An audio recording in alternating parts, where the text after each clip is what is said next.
పవన్ కళ్యాణ్. ఈ నేమ్ చెప్తే మీలో ఎంతమంది కాసేపు పాజ్ అయ్యి ఆగుతారు? Many of us, no all of అస్.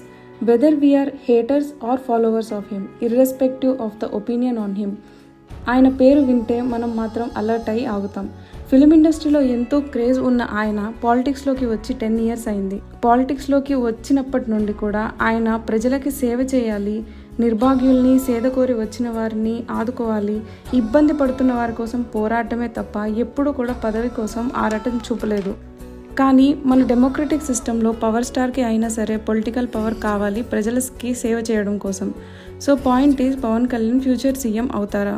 మన పొలిటికల్ లీడర్స్లో నిజంగా జనం కోసం ఎంతమంది పోరాడతారో అని ఒక ప్రశ్న వేసుకుంటే even his haters tells his name because people can't disagree on facts.